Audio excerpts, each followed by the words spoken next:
Bonjour, ici Julie. On me demande parfois comment déterminer le salaire des employés qui travailleront dans une garderie en installation non subventionnée.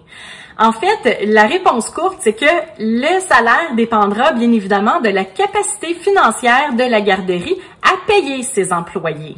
En fait, on ne peut pas et non ne veut pas utiliser l'échelle salariale du ministère de la Famille pour pouvoir payer ses employés parce que c'est sûr et certain que la rentabilité et la viabilité de la garderie seront en péril. C'est une faillite presque assurée.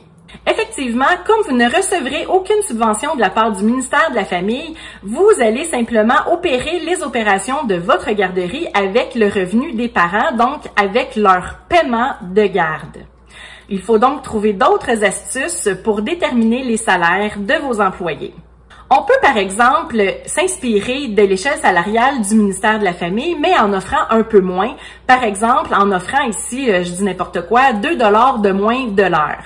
Évidemment, cela va dépendre, comme chaque projet de garderie est vraiment unique, de votre capacité financière à payer. Donc, il va falloir que vous fassiez des chiffres pour voir si cette formule-là vous convient en regardant vos revenus et vos dépenses. Une autre façon de déterminer le salaire de vos employés est de regarder combien vos compétiteurs offrent. Évidemment, ici, on peut s'en inspirer, mais en offrant un petit peu plus. Par exemple, si le compétiteur, puis là, ici, quand je parle de compétiteur, on compare des pommes avec des pommes.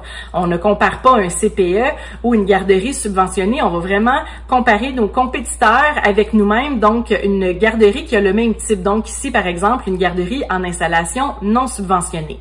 Donc, par exemple, si cette garderie-là offre 15 $ de l'heure pour l'échelon numéro X, par exemple, ben vous pourriez offrir un petit peu plus pour justement faire pencher le candidat peut-être en entrevue dans la balance afin qu'il puisse sélectionner votre garderie versus l'autre. Donc, ça peut être 15 et 10, 15 et 15, 15 et 20, 15 et 25. Évidemment, ça va dépendre encore une fois de vos chiffres, donc de vos prévisions financières avec vos revenus et vos dépenses pour évidemment vous assurer de la rentabilité, de la viabilité de votre garderie. Un petit truc, essayez de créer une échelle salariale qui est connue de vos employés. Ça va vous éviter bien de futurs conflits. En résumé, j'aimerais ça vous donner la formule magique, mais elle n'existe pas. Donc, il faut vraiment faire des chiffres avec ses revenus, avec ses dépenses pour voir quel pourrait être le budget consacré à la masse salariale. Une fois qu'on connaît le budget pour la masse salariale, on a juste à le décortiquer selon le nombre d'employés que vous avez besoin, évidemment en respectant le ratio du ministère de la Famille d'un employé qualifié sur 3 pendant les 5 premières années, pour justement essayer de faire des chiffres pour voir qu'est-ce qui va se tenir selon votre réalité. Faites quelques scénarios et regardez avec lequel vous êtes le plus à l'aise.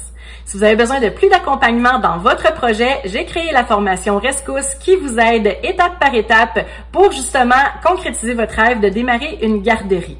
Pour plus d'informations, visitez mon site internet au www.juliemassaro.com ou encore visitez ma chaîne YouTube à mon nom, Julie Massaro, et cliquez sur la playlist Démarrage d'une garderie.